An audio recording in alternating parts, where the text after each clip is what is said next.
අයිබෝවන් ආදරණීය හිතවතුනේ කොහොමද කට්ටියට මම හිතන්නේ කට්ටියට ආරංචි ඇති මේ වෙද්දී පැලවත්තේ අපේ ටිල්වින් ලොකු සහෝදරයාට පහර දීලාලු දත් හතරක් කැඩිලාලු රෝහල් ගත කරලාලු ඉතින් ඒ සම්බන්ධව මේ වෙද්දී විපක්ෂයෙන් ලොකු කතාබහක් ඇති කරගෙන යනවා මම හිතන්නේ ඒක ආරම්භ වෙන්නේ කතාව පටන් ගන්නෙ ඊයේ දවස තුලයි එතකොට ඊයේ දවසේ තමයි ටිල්වින් සහෝදරයාට පහර දීලා කියලා කියන්නේ. ඊට පස්සේ දත් හතරක් කැඩලා කියලා කියන රෝහල් ගත කරලාලු.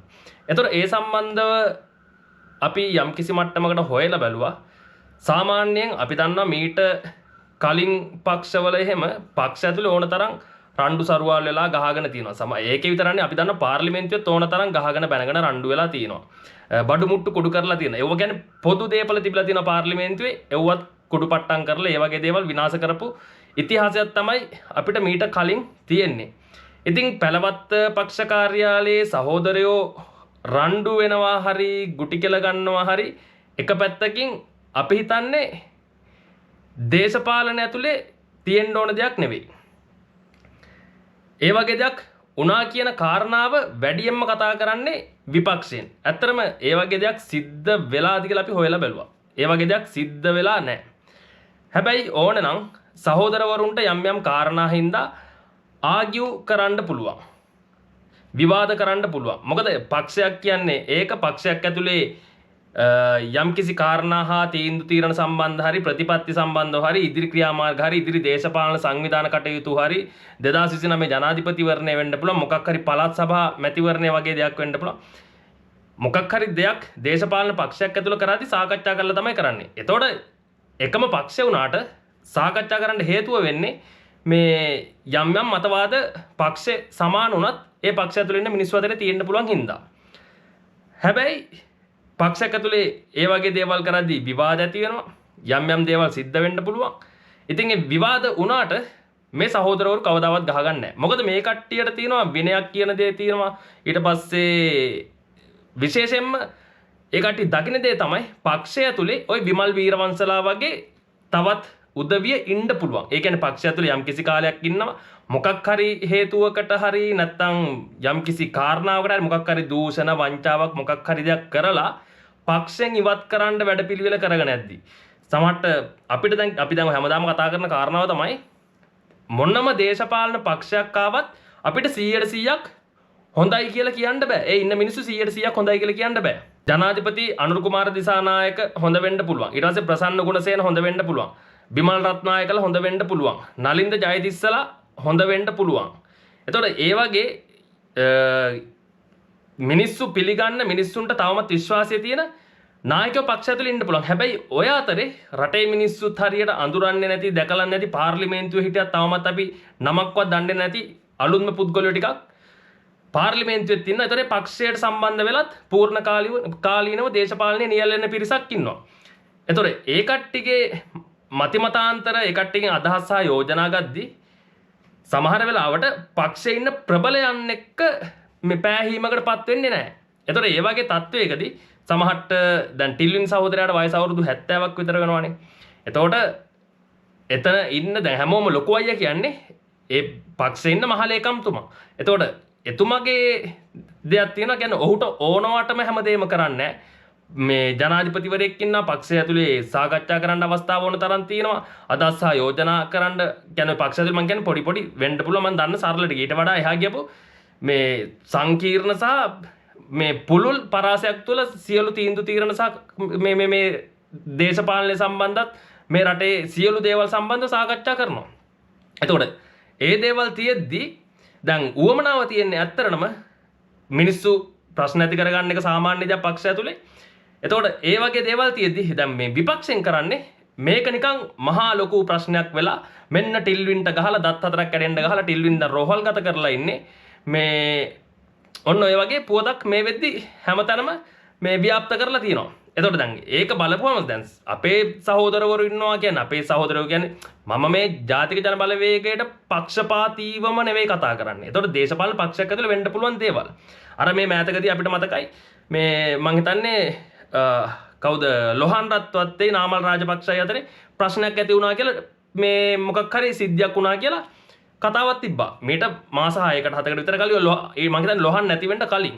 එතකොට ඒ වගේ කාරණා ඊට එහා ගියපු කාරණා ඕන තරම් තියෙනවා. මේ ඊයේ පෙරේදා ඔය සඳරුවන් කියන පුද්ගලයෙකුයි කොහෙද මේ බෙන්තර පැත්තේ ඊට පස්සේ කවුද හරින් ෆර්නැන්ඩෝයි දැන් ඔය අම්මා මුත්තා නැති වෙන්න කුණු හරපෙන් බැනගන්නේ. ඒ එකම පක්ෂේ එකට හිටපු මිනිස්සු. දැන් වෙලා තියෙන්නේ විපක්ෂයේ බංකොලොත් භාවය වහගන්න පක්ෂය ඇතුලේ මෙන්න මේ වගේ ගැටුම් ඇති වෙනවා. මෙන්න මේ වගේ ප්‍රශ්න ඇති වෙනවා. ඉතින් පක්ෂෙත් කැඩෙයි කියන බලාපොරොත්තුව විපක්ෂයේ තියෙනවා. විපක්ෂයේ ලොකු මුවනාවක් හැටියට තියෙන්න පුළුවන්. ඔවුන්ගේ ප්‍රතිගාමී දේශපාලනයට ඒ කියන්නේ මේ පක්ෂය කඩන්න හරි මේ පක්ෂයේ ගෙදර යවන්න හරි මොකක් හරි දෙයක් ජනතා ප්‍රසාදය අයින් කරන්න හරි විපක්ෂයෙන් කරන ලොකුම ප්ලෑන තමයි එක්ක මේ පක්ෂය කඩන්න ඕනේ ඒක තමයි ලේසිම වැඩේ. පක්ෂය ඇතුලෙන් යම් කිසි කීප දෙනෙක් ගන්න පුළුවන් නම් තමන්ගේ පැත්තට මොනවාම හරි වැරදි වලට පටලවලා යම් දන්නේ මොකද දේශපාලනය කියන කතාව ඉතාම සංකීර්ණයි. ඒතකොට ඒක ඇතුලේ වෙන්න පුළුවන් දේවල් මිනිස්සුන්ට අපිට හිතා ගන්නවත් බෑ. ඕන තරම් දේවල් කරන්න බෑ. සමහර ගෑනු කාන්තාවන් තරුණයන් එන්න ඒ වගේ දේවල් මේ මිනිස්සු යොදවලා සල්ලි දීලා හරි නැත්තම් මොකක් හරි අවස්ථා දෙන්නම් කියලා හරි මොන හරි දෙයකට දාපුවාම අර යම් තමන්ගේ තියෙන හැඟීම් ඊට පස්සේ පක්ෂය තුළ තියෙන විනය යම් පරිහානියකට පත් වෙන්න පුළුවන්. ඒ පරිහානියට පත් වුණාට පස්සේ තමන් වැරදිකාරයෙක් වෙනවා දන්නේම නැතුව පක්ෂය ඇතුලේ ඊට පස්සේ පක්ෂයෙන් ඔවුන්ව නිරපා දාන්න යද්දි හරි පක්ෂයෙන් ඉවත් කරන්න යද්දි හරි ඒ ඇතුලේ ගැටුම් ඇති වෙනවා. එතකොට දැන් කොහොමදත් පක්ෂය ඇතුලේ පක්ෂයේ විනයට පටහැනිව දෙයක් වුණොත් එහෙම මේ විනය සම්බන්ධව පරීක්ෂණයක් කළා ඒ කට්ටිය අයින් කරලා දාද්දි එතකොට ඒ කට්ටියට ගොඩක් කලාවට සමහරට පක්ෂය ඇතුලෙන් අයින් කරන්නේ පක්ෂය පිරිසිදු තියාගන්න ඕනින්ද. දැන් මිනිස්සුන්ට සමහර වෙලාවට ප්‍රශ්නයක් එන්න පුළුවන්. මොකක් හරි ප්‍රශ්නයක් ආවට පස්සේ මේ පක්ෂය ඇතුලේ හින්දා තමයි මෙන්න මේ වගේ දේවල් වෙන්නේ. මේ පක්ෂය හොඳ නැහැ කියලා. එහෙම නෙවෙයි. කියන්නේ පක්ෂය හොඳ නැහැ නෙවෙයි. පක්ෂය ඇතුලේ තියෙන විනය විරෝධී පක්ෂයේ විනයක් තියෙනවා. විනය විරෝධී ක්‍රියාවක් සිද්ධ වෙනවා නම් ඉතින් යාළුවෝ පක්ෂය ඇතුලේ තියාගන්න. එතකොට රටේ මිනිස්සු දැනගන්නවා, ජනමාධ්‍ය දැනගන්නවා, සියලු දෙනා දැනගන්නවා මෙන්න මේ වගේ පක්ෂයක් කෙනෙක් අයින් කරා කියලා. අයින් කරන එක තමයි අයින් කරන එකද හොඳ අයින් කරන්න නැතුව ඒක රහසක් විදියට හොව තියාගන්න එකද හොඳ. දැන් තියෙන විදියට රහසක් විදියට තියාගෙන එළියට දාන්න පුළුවන් කමක් නැහැනේ. ඒතර ජනමාධ්‍ය බලාගෙන ඉන්න විපක්ෂයෙන් එහා ගහගෙන ඉන්නේ පක්ෂය ඇතුලේ මොකද වෙන්නේ කියලා.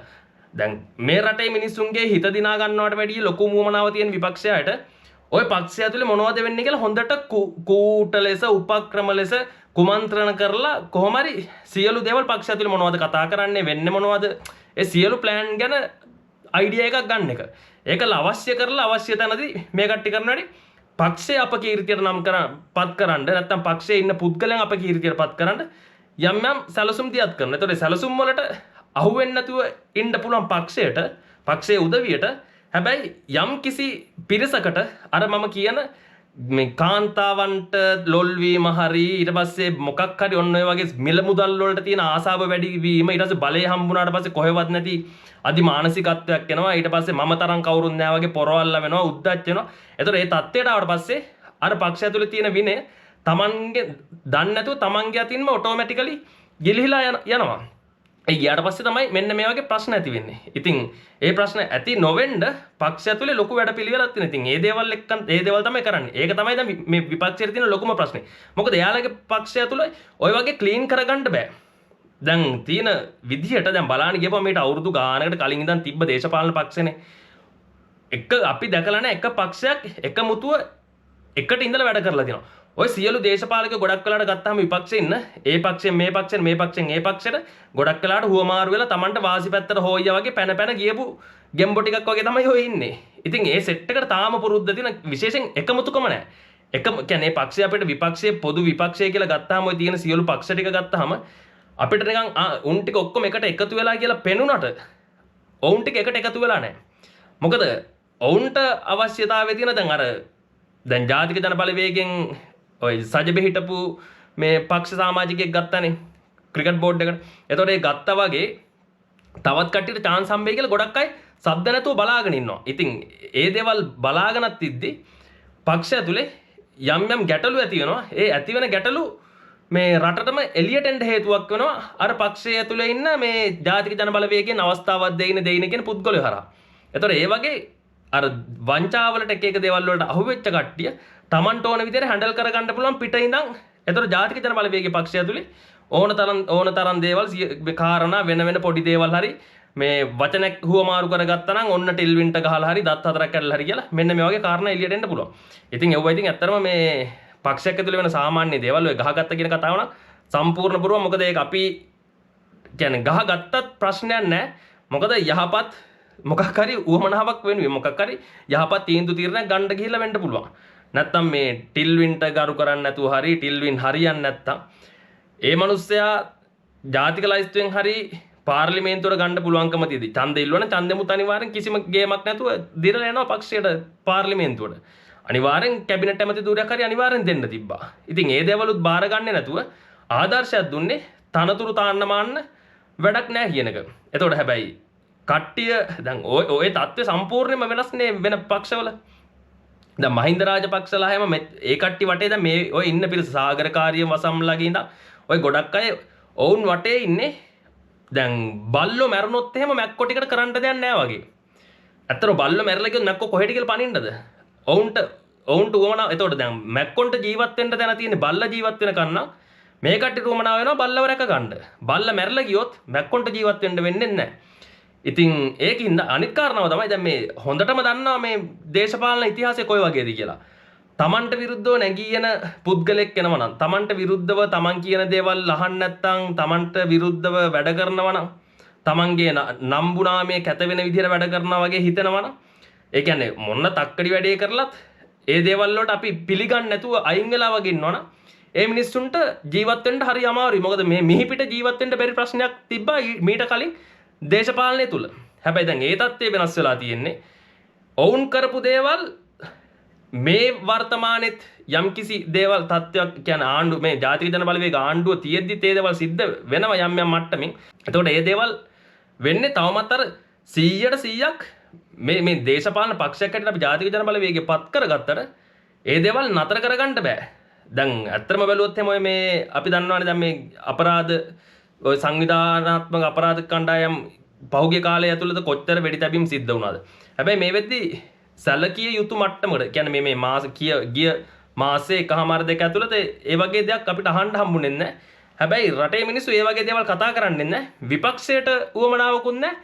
කොයි දැන් වෙඩි තියන්නේ නැහැ නේ කියලා අහන්න. එතකොට දැන් මොකක් හරි දෙයක් වුණා නම් විපක්ෂයෙන් අහන්නේ ඕන් ජාතික ජන බලවේගයේ ජාතික ආරක්ෂාව පිළිබඳව බංකුවල වාඩි කරලා ටියුෂන් දෙන්නම් කිව්වා. කොයි තාම කරගන්න බැරි වුණා කියලා. දැන් ඇවිල්ලා අහන්නේ අපිට ටියුෂන් දෙන්න බැයිද කියලා. ඉතින් ඒ වගේ හැම වෙලේම වැඩකට නැති කාරණා අරගෙන මේ ඊයේ පෙරේදා මේ මොකක් හරි සිද්ධියක් වෙලා තියෙනවා. මම දැක්ක මේ ඔය දාලා තියෙනවා මේ තලතා කනට ගහලා තියෙනවලු මිනිස්සෙක්ගේ.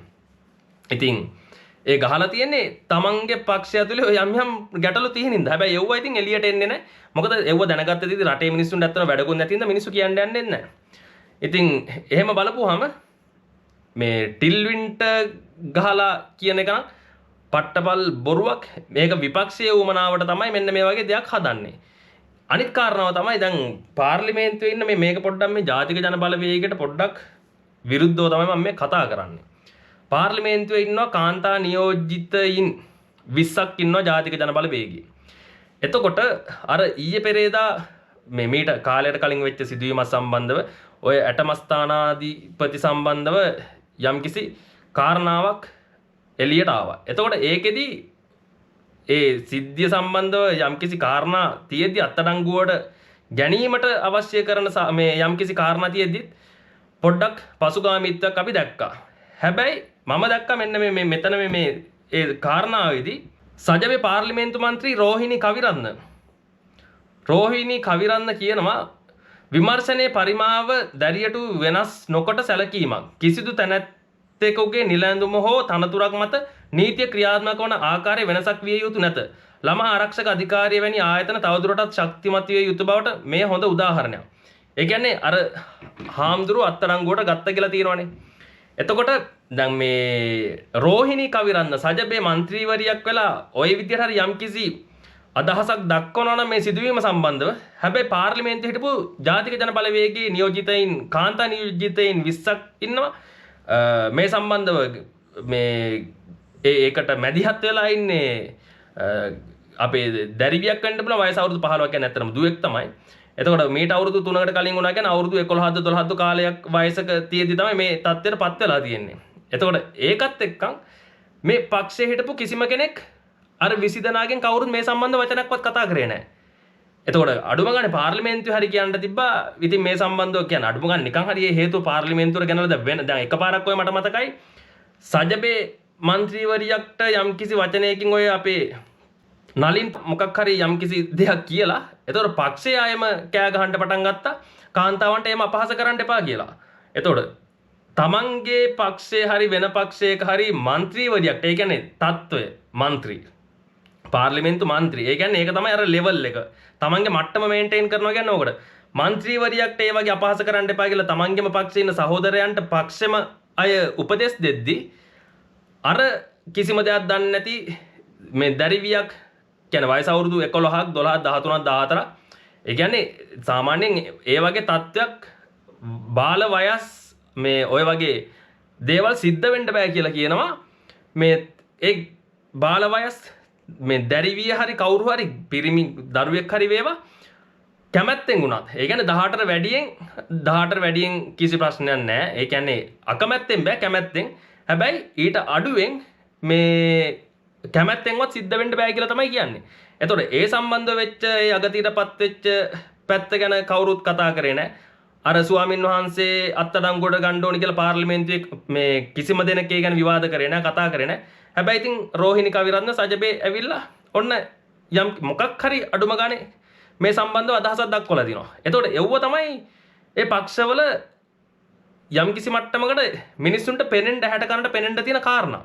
රට ඇතුළේ වෙන සිදුවීම් වලට ඒ කියන්නේ අර මේ හැම දෙනාටම නීතිය එක සමානයි ඊට පස්සේ අපේ අතර පන්ති පරතර නැහැ කියලා කිව්වට එතකොට මේ පන්ති පරතරය මේන්ටේන් කරන එකක් තමයි උතන තියෙන ප්‍රශ්නය. දැන් ওই සම්බන්ධව අපි දැන් ওই රාජාංගනේ හාමුදුරුව මං හිතන්නේ පොළොවේ පය ගහලා කිව්වා ස්වාමින් වහන්සේලාට අතවත් තියන්න එපා. ඔය කුඩු නෙවෙයි මොන තක්කඩි වැඩේ කරත් ඒ කට්ටියට කිසි දෙයක් කරන්න එපා බුද්ධ ආගම ආරක්ෂා කරන්න ඒ කට්ටිය ඉන්න ඕනි කියලා. ඉතින් අපි නම් ඒ தත්ත්වය කියන්නේ මොකද සිවුර දාගෙන හිටියත් ඉන්නේ තක්කඩියෝ නම් තක්කඩියන්ට නීතිය නිවැරදිව ක්‍රියාත්මක වෙන්න ඕනේ. ඉතින් මේ සම්බන්ධ විමර්ශන ටික සිද්ධ වෙයි.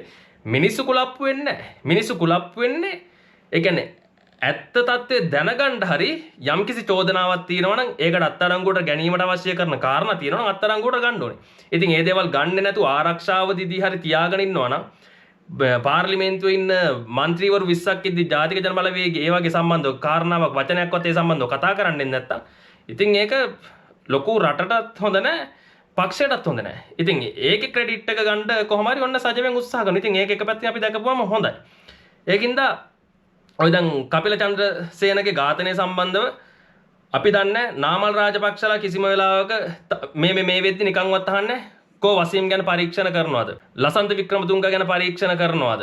එක්නැලිගොඩ ගැන පරීක්ෂණ කරනවද? ඊට පස්සේ පාස්කු ප්‍රහාරය ගැන කොයි පරීක්ෂණ කරනවද කියලා කවුරුත් කිසිම වෙලාවක මෙන්න මේ වෙද්දි අහන්නේ නැහැ. අර ඇහැ මිනිස්සුන්ට පෙනෙන්න තියෙන දේවල් දැන් මේ වෙද්දි යම් කිසි දුරකට ඈත් වෙලා තිබ්බත් පෙනෙන්න තියෙන කාරණා සම්බන්ධව කොයි දැන් මේ දේවල් ඔප්පු කරන්න කොයි දැන් ඒව පෙන්නන්න කියලා නාමල්ලා කතා කරන්නේ වැඩකට නැති දේවල් ගැන කතා කරලා ඔප්පු කරන්න බැරි දේවල් ගැන අවුස්සලා තමන්ගේ පාක්ෂිකය ගොඩ කරගන්නවා. හැබැයි අර ඒ කට්ටිය යම් කිසි මට්ටමකට සම්බන්ධයි හරි කියලා චෝදනාවක් එල්ල වෙලා තියෙනවනේ ඒ කාරණා ඔප්පු කරන්න කියලා නාමල්ලා කිසිම තැනක කතා කරන්නේ නැහැ.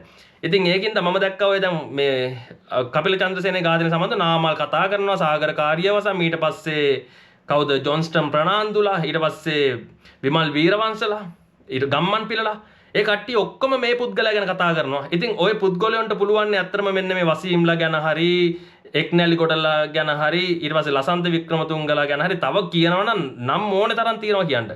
ඉතින් ඒ දේවල් ගැන කතා කරන්නේ නැතුව දැන් මෙන්න මේක ගැන ලොකුවට කරේ තියාගෙන යනවා. මොකද මේක Tamanට වාසියක් තියෙනවා පක්ෂයට වාසියක් තියෙනවා මේක හොඳටම කරේ තියාගෙන ගියොත් අර රංග දිසානායක මහත්තයාට හොඳ පාඩමක් උගන්වන්න පුළුවන් වෙයි කියලා. ඉතින් ඒකින්ද අපේ මිනිස්සුන්ට ඔන්න හිතන්න කාලය තියෙනවා හොඳට හිතලා බලලා තේරුම් ගන්න. ජාතික ජන බලවේගයට කියන්න තියෙන්නේ ඔය වගේ සුම්ම නිකන් මන්දගාමී ස්වරූපයෙන් වැඩ ටික කරගෙන යනවා නම් ඕකට කොච්චර බයිලා ගැහුවත් ආය අපේ ආණ්ඩුව ජීවිතේට පෙරලන්න වෙන්නේ නැහැ කියලා. මොකද්ද මේ සමාජ විද්‍යාව කියන දේ ආපහු ඔයාලට උගන්වන්න සිද්ධ වෙනවා. එහෙම වුණොත්. එහෙනම් ඉතින් ගිහිල්ලා නම් අපේ සහෝදර හිතවතුනේ හැමෝටම ජය වේවා.